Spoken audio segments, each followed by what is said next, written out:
भगवान के विभिन्न अवतारों की कथा तथा पतिव्रता महात्म्य में ब्राह्मण पत्नी अनुसूया एवं भगवती सीता के पतिव्रत का आख्यान।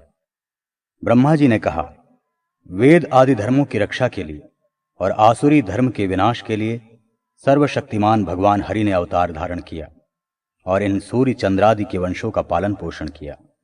ये अजन्मा हरि ही मत्स्य, कूर्म आदि रूपों में अवतरित होते हैं। मत्स्य का अवतार लेकर भगवान विष्णु ने युद्ध कंटक हयग्रीव नामक दैत्य का विनाश किया और वेदों को पुनः पृथ्वी पर लाकर मनु आदि की रक्षा की। समुद्र मंथन के समय देवों का हित साधन करने के लिए कच्छप का अवतार ग्रहण करके उन्होंने मंदराचल को धारण किया। क्षीर सागर के मंथन के समय अमृत से परिपूर्ण कमंडल को लिए हुए धन्वंतरी वैद्य के रूप में समुद्र से वे ही प्रकट हुए। उन्हीं के द्वारा सुश्रुत को अष्टांग आयुर्वेद की शिक्षा दी गई। उन श्री हरि ने स्त्री यानी मोहिनी का रूप धारण करके देवों को अमृत का पान कराया। वराह का अवतार लेकर उन्होंने हिरण्याक्ष को मारा, उसके अधिकार से पृथ्वी को छीनकर पुनः स्थापित किया और देवताओं की रक्षा की। तदनंतर नरसिंह रूप में इन्होंने हिरण्यकश्यपु तथा अन्य दैत्यों का विनाश कर वैदिक धर्म का पालन किया। तत्पश्चात इस संपूर्ण संसार के स्वामी उन विष्णु ने जमदग्नि से परशुराम का अवतार लेकर 21 बार पृथ्वी को क्षत्रिय जाति से रहित किया था। कृतवीर्य के पुत्र कार्तवीर्य सहस्रार्जुन को युद्ध में मार करके इन्हीं भगवान परशुराम ने यज्ञानुष्ठान में उसके संपूर्ण राज्य का आधिपत्य महर्षि कश्यप को सौंप दिया और स्वयं महाबाहु महेंद्रगिरी पर जाकर तप में स्थित हो गए। इसके बाद दुष्टों का मर्दन करने वाले भगवान विष्णु राम आदि 4 स्वरूपों में राजा दशरथ के पुत्र के रूप में अवतीर्ण हुए। इनके नाम राम, भरत, लक्ष्मण और शत्रुघ्न हैं। राम की पत्नी जानकी हुई। पिता के वचन को सत्य करने के लिए तथा माता कैकेयी के हित की रक्षा करते हुए राम ने अयोध्या का राज वैभव त्याग कर श्रृंगवेरपुर, चित्रकूट तथा दंडकारण्य में निवास किया। तदनंतर वहीं पर शूर्पणखा की नाक कटवाकर उसके भाई खर तथा दूषण नामक 2 राक्षसों को मारा।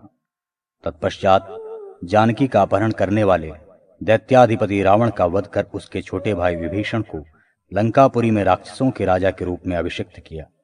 उसके बाद अपने मुख्य सहयोगी सुग्रीव तथा हनुमान आदि के साथ पुष्पक विमान पर आरूढ़ होकर पतिपरायण सीता एवं लक्ष्मण के साथ वे अपनी पुरी अयोध्या आ गए। यहां उन्होंने राज्य सिंहासन प्राप्त कर देवताओं, ऋषियों, ब्राह्मणों तथा प्रजा का पालन किया। उन्होंने धर्म की भलीभांति रक्षा की, अश्वमेधादि अनेक यज्ञों का अनुष्ठान किया। भगवती सीता ने राजा राम के साथ सुखपूर्वक रमण किया। यद्यपि सीता रावण के घर में रहीं, फिर भी उन्होंने रावण को अंगीकार नहीं किया और सर्वदा मन, वचन तथा कर्म से राम में ही अनुरक्त रहीं। वे सीता तो अनुसूया के समान पतिव्रता थीं। ब्रह्मा जी ने पुनः कहा, अब मैं पतिव्रता स्त्री का महात्म्य कह रहा हूं, आप सुने। पुराने समय में प्रतिष्ठानपुर में कौशिक नाम का एक कुष्ठ रोगी ब्राह्मण रहता था। उस ब्राह्मण की पत्नी अपने पति की देवता के समान ही सेवा शुश्रूषा करती थी। पति के द्वारा तिरस्कार मिलने पर भी वो पतिव्रता पति को देवता रूप ही मानती थी। एक बार पति के द्वारा कहे जाने पर वेश्या को शुल्क देने के लिए अधिकतम धन साथ लेकर वो उन्हें कंधे पर बैठाकर वेश्या के घर पहुंचाने निकल पड़ी। मार्ग में मांडव्य ऋषि थे। यद्यपि वे ऋषि परम तपस्वी महात्मा थे, तथापि उन्हें चोर समझकर राजदंड के रूप में लोहे के लंबे शंकु पर बिठा दिया गया था तथा शरीर के नीचे के छिद्र से ऊपर सिर के छिद्र ब्रह्मारंध्र तक शरीर के भीतर ही भीतर लौह शंकु के प्रवेश के कारण मांडव्य ऋषि का असह्य तीव्र वेदना से ग्रस्त होना स्वाभाविक था। इसलिए मांडव्य ऋषि वेदना के अनुभव से स्वयं को बचाने की दृष्टि से समाधिस्थ हुए। कुष्ठ व्याधि युक्त ब्राह्मण कौशिक की पतिव्रता पत्नी रात में ही अपने पति की इच्छा के अनुसार वैश्या के यहां जा रही थी। इसलिए अंधकार रहने के कारण अपनी पत्नी के कंधे पर बैठे कौशिक ने मांडव्य ऋषि को नहीं देखा और अपना पांव स्वभावतः हिलाया डुलाया। इसका दुष्परिणाम ये हुआ कि कौशिक के पांवों से मांडव्य ऋषि आहत हो गए और उनकी समाधि टूट गई। समाधि भंग होने से उन्हें असह्य वेदना होने लगी। इससे मांडव ऋषि का क्रुद्ध होना स्वाभाविक था। अतः क्रोधवश उन्होंने शाप देते हुए कहा, जिसने मेरे ऊपर ये अपना पैर चलाया है उसकी सूर्योदय होते ही मृत्यु हो जाएगी। ये सुनकर उस ब्राह्मण पत्नी ने कहा कि अब सूर्योदय ही नहीं होगा। इसके बाद सूर्योदय न होने से बहुत वर्षों तक निरंतर रात्रि ही छाई रही, जिससे देवता भी भयभीत हो गए। देवताओं ने ब्रह्मा की शरण ली। ब्रह्मा ने उन देवों से कहा कि पतिव्रता के इस तेज से तो तपस्वियों के तेज का भी ह्रास हो रहा है। पतिव्रत धर्म के महात्म से सूर्यदेव उदित नहीं हो रहे हैं। उनके उदय न होने से मानवों और आप सभी को यह हानि उठानी पड़ रही है। अतः सूर्योदय की कामना से आप सब अत्रि मुनि की धर्म पत्नी तपस्विनी पति परायणा अनुसुईया को प्रसन्न करें। वे ही सूर्योदय करा के पतिव्रता ब्राह्मणी के पति को भी जीवित कर सकती हैं। ब्रह्मा जी के कथनानुसार अनुसुईया की शरण में जाकर देवताओं ने उनकी प्रार्थना की। देवताओं की प्रार्थना से अनुसुईया प्रसन्न हो गई। अपने तपह प्रभाव से सूर्योदय करा के उन्होंने ब्राह्मणी के पति कौशिक को जीवित कर दिया।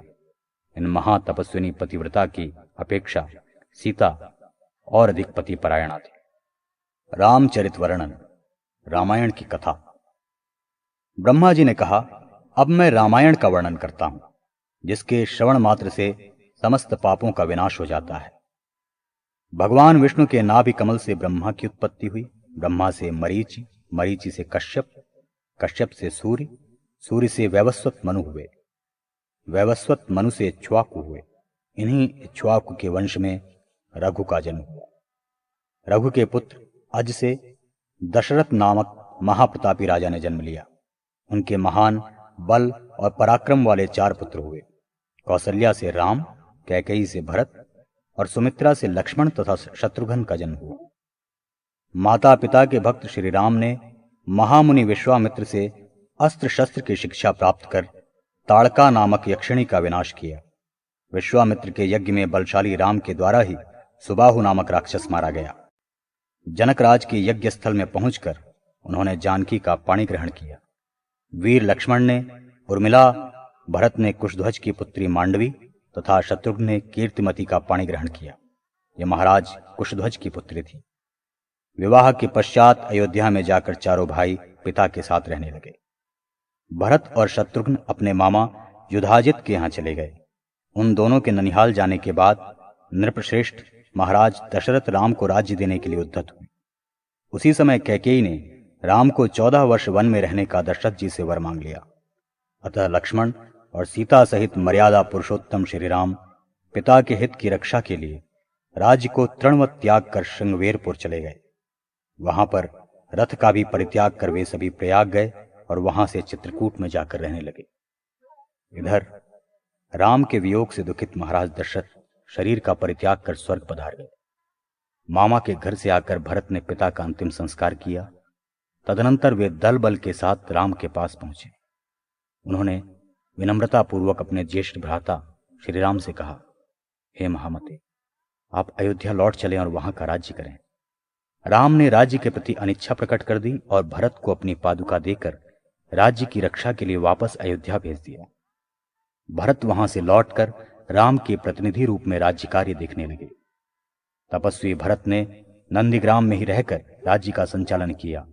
वे अयोध्या में नहीं गए।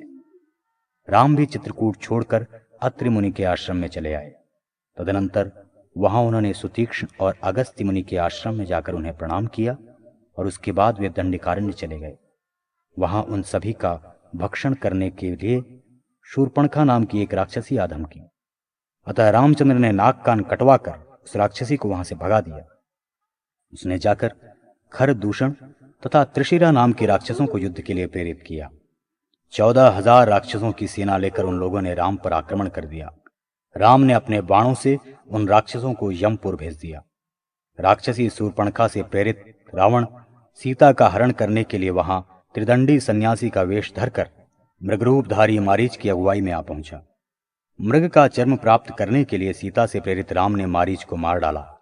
मरते समय उसने कहा, हा सीते, हा लक्ष्मण, ऐसा कहा। इसके बाद सीता की सुरक्षा में लगे लक्ष्मण भी सीता के कहने पर वहां जा पहुंचे। लक्ष्मण को देखकर राम ने कहा, यह निश्चित ही राक्षसी माया है।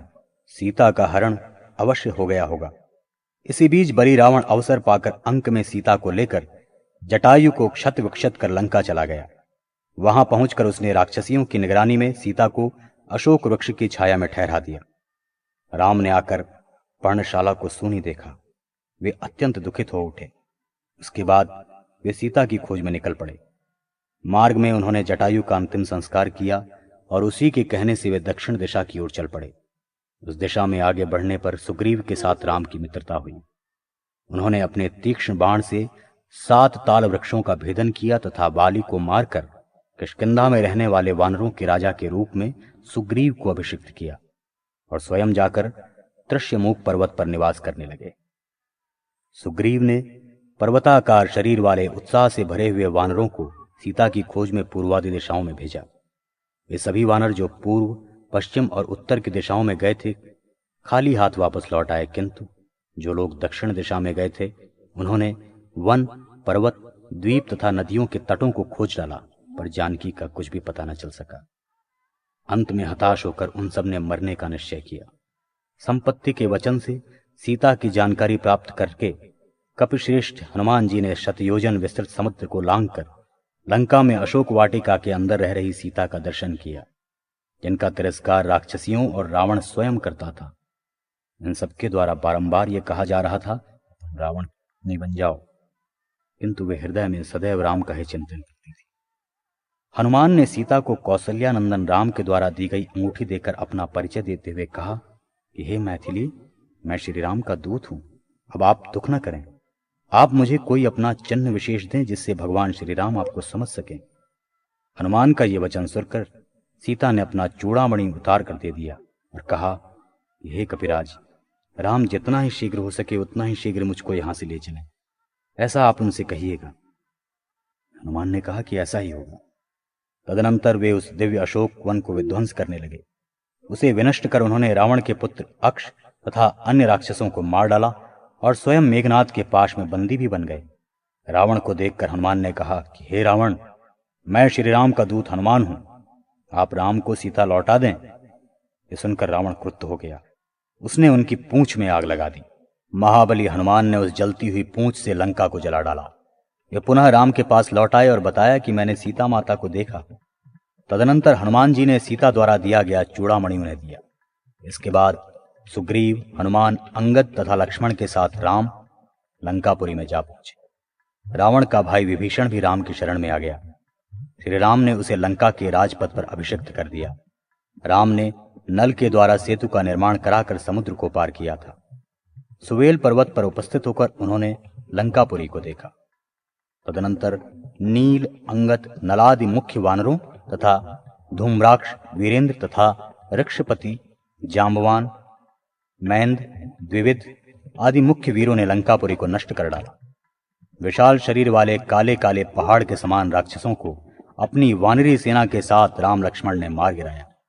विद्युज्य, धूम्राक्ष, देवांतक, नरांतक, महोदर, महापार्श, महाबल, अतिकाय, कुंभ, निकुंभ, मत, मकराक्ष, अकंपन, प्रहस्त, उन्मत्त, कुंभकर्ण तथा मेघनाद को अस्त्रादि से राम लक्ष्मण ने काट डाला।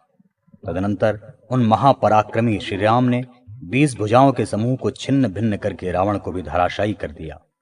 उसके बाद अग्नि में प्रविष्ट होकर अपनी शुद्धता को प्रमाणित की हुई सीता के साथ लक्ष्मण एवं वानरों से युक्त राम पुष्पक विमान में बैठकर अपनी श्रेष्ठतम नगरी अयोध्या लौट आए।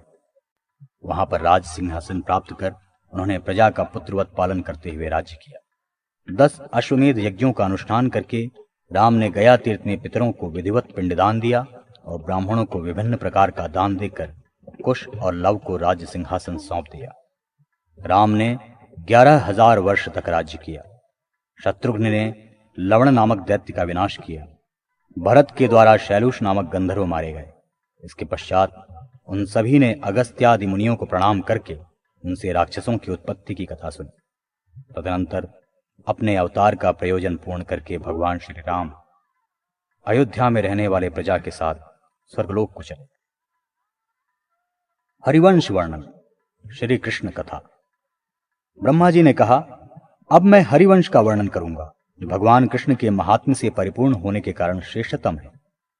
पृथ्वी पर धर्म आदि की रक्षा और अधर्म आदि के विनाश के लिए वसुदेव तथा देवकी से कृष्ण और बलराम का प्रादुर्भाव हुआ। जन्म के कुछ ही दिन बाद कृष्ण ने पूतना के स्तनों को दृढ़तापूर्वक पीकर उसे मृत्यु के पास पहुंचा दिया था। तदनंतर शकट को बाल क्रीड़ा में उलटकर सभी को विस्मित करते हुए इन्होंने यमलार्जुन उद्धार, काली नाग दमन, धेनुकासुर वध, गोवर्धन धारण आदि अनेक लीलाएं की और इंद्र द्वारा पूजित होकर पृथ्वी को भार से विमुक्त किया तथा अर्जुन की रक्षा के लिए प्रतिज्ञा की। इनके द्वारा अरिष्टासुर आदि अनेक बलवान शत्रु मारे गए। उन्होंने केशी नामक दैत्य का वध किया तथा गोपों को संतुष्ट किया। उसके बाद चाणूर और मुष्टिक नामक मल्लू इनके द्वारा ही पराजित हुए। ऊंचे मंच पर अवस्थित कंस को वहां से नीचे पटक कर इन्होंने ही मारा था। श्री कृष्ण की रुक्मिणी, सत्यभामा आदि 8 प्रधान पत्नियां थीं। इनके अतिरिक्त महात्मा श्री कृष्ण की 16,000 अन्य स्त्रियां थीं। उन स्त्रियों से उत्पन्न हुए पुत्र पौत्रों की संख्या सैकड़ों हजारों में थी। रुक्मिणी के गर्भ से प्रद्युम्न उत्पन्न हुए, जिन्होंने शंबरासुर का वध किया। इनके पुत्र अनिरुद्ध हुए, जो बाणासुर की पुत्री उषा के पति थे। अनिरुद्ध के विवाह में कृष्ण और शंकर का महाभयंकर युद्ध हुआ और इसी युद्ध में 1000 भुजाओं वाले बाणासुर की 2 भुजाओं को छोड़कर शेष सभी भुजाएं कृष्ण के द्वारा काट डाली गई। नरकासुर का वध इन्हीं महात्मा श्री कृष्ण ने किया था। नंदन वन से बलात् पारिजात वृक्ष सत्यभामा के लिए ये ही उखाड़ कर लाए थे। बल नामक दैत्य, शिशुपाल नामक राजा तथा द्विविद नामक बंदर का वध इन्हीं के द्वारा हुआ था। अनिरुद्ध से वज्र नाम का पुत्र हुआ। कृष्ण के स्वर्गारोहण के पश्चात वही इस वंश का राजा बना था। सांदीपनी नामक मुनि कृष्ण के गुरु थे। कृष्ण ने ही गुरु सांदीपनी की पुत्र प्राप्ति की अभिलाषा को पूर्ण किया था। मथुरा में उग्रसेन और देवताओं की रक्षा इन्होंने ही की थी। महाभारत की कथा एवं बुद्ध आदि अवतारों की कथा का वर्णन। ब्रह्मा जी ने कहा, अब मैं महाभारत के युद्ध की कथा का वर्णन करूंगा, जो पृथ्वी पर बढ़े हुए अत्याचार के भार को उतारने के लिए हुआ था, जिसकी योजना युधिष्ठिरादि पांडवों की रक्षा के लिए तत्पर कृष्ण ने स्वयं की थी। भगवान विष्णु के नाभि कमल से ब्रह्मा की उत्पत्ति हुई। ब्रह्मा से अत्रि, अत्रि से सोम, सोम से बुध हुए। बुध ने इला नामक अपनी पत्नी से पुरूरवा को उत्पन्न किया। पुरूरवा से आयु, आयु से ययाति और ययाति के वंश में भरत, कुरु तथा शंतनु हुए। राजा शंतनु की पत्नी गंगा से भीष्म हुए। भीष्म सर्वगुण संपन्न तथा ब्रह्म विद्या के पारंगत विद्वान थे। शंतनु की सत्यवती नामक एक दूसरी पत्नी थी। उस पत्नी के 2 पुत्र हुए, जिनका नाम चित्रांगद तथा विचित्रवीर्य था। चित्रांगद नाम वाले गंधर्व के द्वारा युद्ध में चित्रांगद मार डाला गया। विचित्रवीर्य का विवाह काशीराज की पुत्री अंबिका और अंबालिका के साथ हुआ। विचित्रवीर्य भी निसंतान ही मर गए थे। अतः व्यास से उनके 2 क्षेत्रज पुत्रों अंबिका के गर्भ से धृतराष्ट्र तथा अंबालिका के गर्भ से पांडु का जन्म हुआ। उन्हीं व्यास के द्वारा दासी के गर्भ से विदुर का जन्म हुआ। धृतराष्ट्र के गांधारी से 100 पराक्रमी पुत्र हुए, जिनमें दुर्योधन सबसे बड़ा था। पांडु पत्नी कुंती और माद्री से 5 पुत्रों का जन्म हुआ। युधिष्ठिर, भीमसेन, अर्जुन, नकुल तथा सहदेव, ये 5 पुत्र बड़े ही बलवान और पराक्रमशाली थे। दैववशात कौरव और पांडवों में वैर भाव उत्पन्न हो गया। उद्धत स्वभाव वाले दुर्योधन द्वारा पांडवजन बहुत ही सताए गए। लाक्षागृह में उनको विश्वासघात से जलाया गया, किंतु वे अपनी बुद्धिमत्ता से बच गए। उसके बाद उन लोगों ने एक चक्रा नामक पुरी में जाकर एक ब्राह्मण के घर में शरण ली। वहां रहते हुए उन सभी ने बक नामक राक्षस का संहार किया। तदनंतर पांचाल नगर में हो रहे द्रौपदी के स्वयंवर को जानकर वे सभी वहां पहुंचे। वहां अपने पराक्रम का परिचय देकर उन पांडवों ने द्रौपदी को पत्नी के रूप में प्राप्त किया। इसके बाद द्रोणाचार्य और भीष्म की अनुमति से धृतराष्ट्र ने पांडवों को अपने पास बुला लिया और आधा राज्य उन्हें दे दिया। आधा राज्य प्राप्त करने के पश्चात इंद्रप्रस्थ नामक एक सुंदर नगरी में रहकर वे राज्य करने लगे। उन तपस्वी पांडवों ने वहां पर एक सभा मंडप का निर्माण करके राजसूय यज्ञ का अनुष्ठान किया। तत्पश्चात मुरारी भगवान वासुदेव की अनुमति से ही द्वारकापुरी में जाकर अर्जुन ने उनकी बहन सुभद्रा का पाणी ग्रहण किया।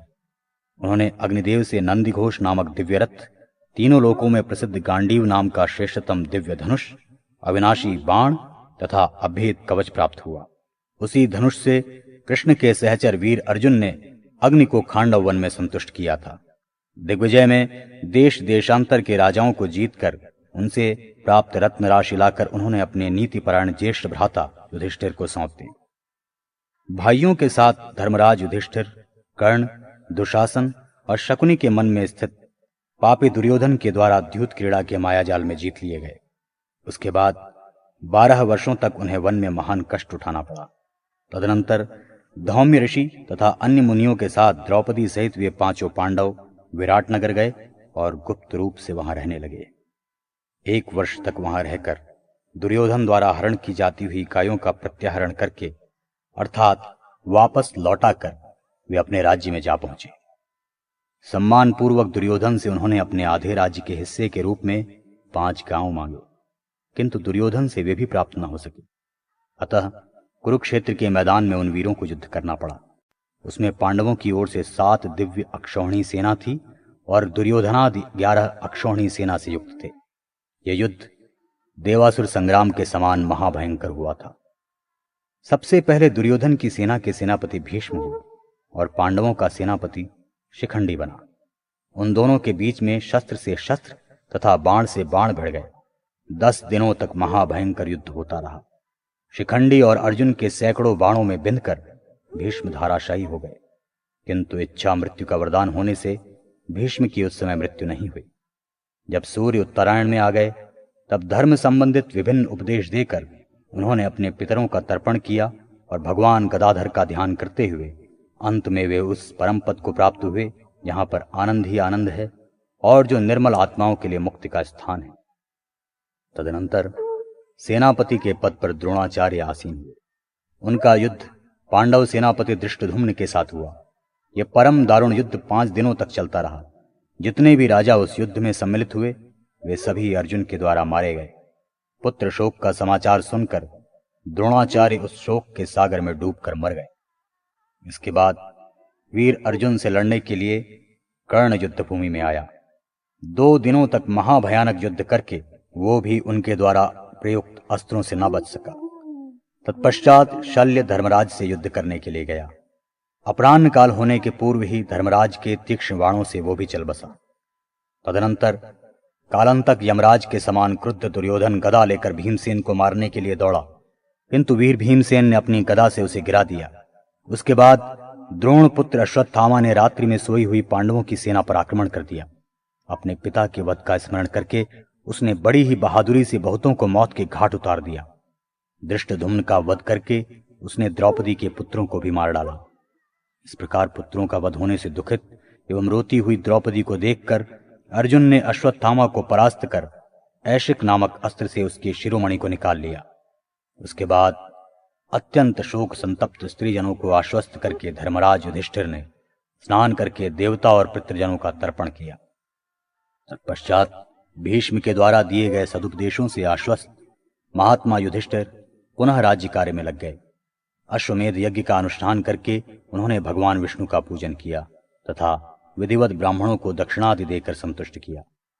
सांब के पेट से निकले हुए मूसल के द्वारा यदुवंशियों के विनाश का समाचार सुनकर उन्होंने राज्य सिंहासन पर अभिमन्यु के पुत्र परीक्षित को बैठाकर भीमादि अपने सभी भाइयों सहित विष्णु सहस्त्र नाम का जप करते हुए स्वयं भी स्वर्ग के मार्ग का अनुगमन किया। वासुदेव कृष्ण असुरों को व्यामोहित करने के लिए बुद्ध रूप में अवतरित हुए। अब वे कल की होकर फिर संभल ग्राम में अवतार लेंगे और घोड़े पर सवार होकर वे संसार के सभी विधर्मियों का विनाश करेंगे।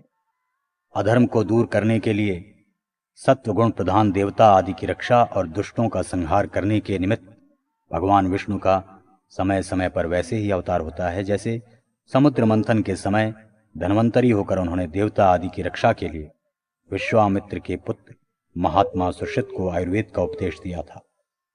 इस तरह महाभारत की कथा एवं भगवान के अवतारों की कथा का मैंने वर्णन किया। इसे सुनकर मनुष्य स्वर्ग को प्राप्त करता है। निदान का अर्थ तथा रोगों का सामान्य निदान निरूपण। धन्वंतरी जी ने कहा, हे सुश्रुत, प्राचीन काल में आत्रेय आदि श्रेष्ठ मुनियों ने जिस प्रकार सभी रोगों का निदान बताया है वैसे ही मैं तुम्हें सुनाऊंगा।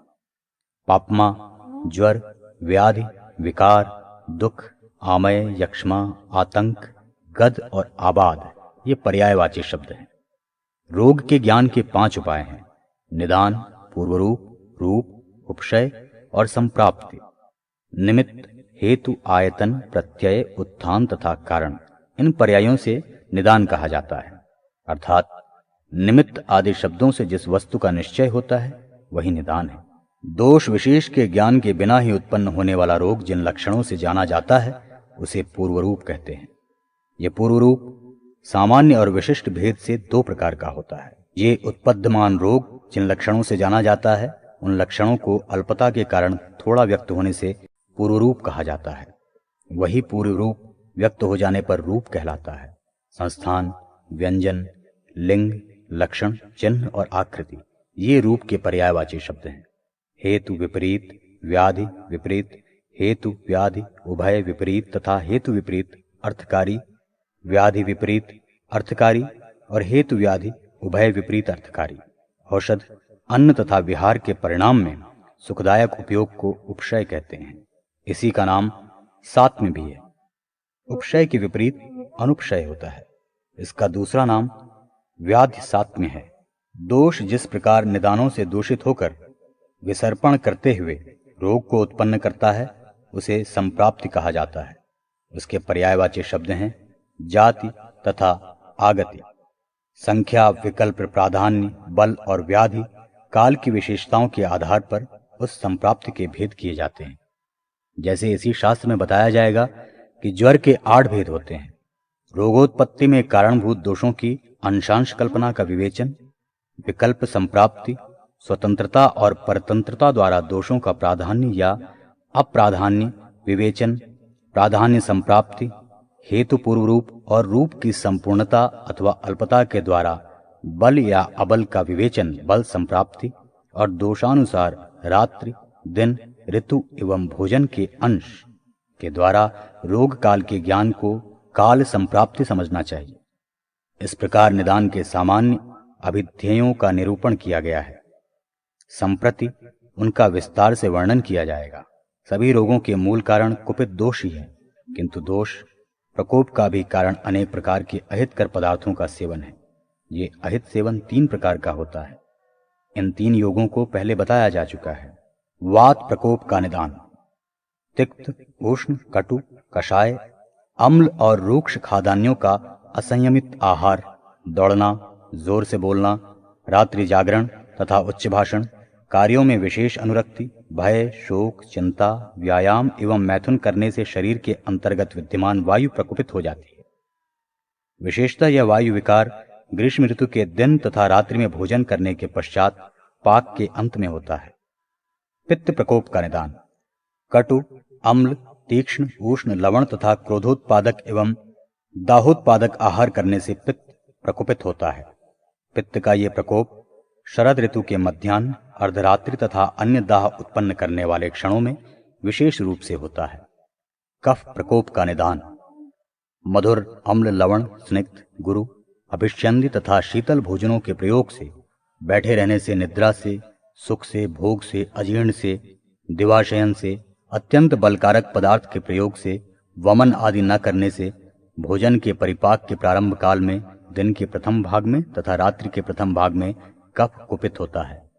और 2 दोषों के प्रकोपक आहार विहार का सेवन करने से 2 दोष प्रकोपित होते हैं। त्रिदोष प्रकोप का निदान एवं सब रोगों की सामान्य संप्राप्ति। त्रिदोष के प्रकोपित तथा मिश्रित स्वभाव से सन्निपात की उत्पत्ति होती है।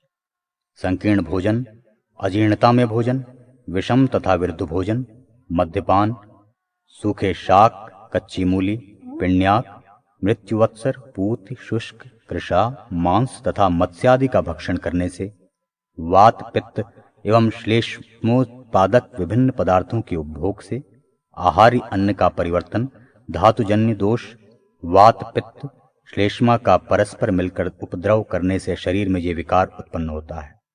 दूषित कच्चे अन्न का प्रयोग करने से श्लेष्मा जनित विकार से तथा ग्रहों के प्रभाव से, मिथ्या आहार व्यवहार के योग से, पूर्व जन्म में संचित विभिन्न पापों के प्रभाववश किए गए दुराचार से, स्त्रियों में प्रसव काल की विषमता तथा मिथ्योपचार से शरीर में सन्निपात की विकृति उत्पन्न होती है। इस प्रकार प्रकुपित, वात आदि दोष रोगों के अधिष्ठानों में जाने वाले रसवाहिनियों के द्वारा शरीर में पहुंचकर अनेक प्रकार के विकारों को उत्पन्न करते हैं।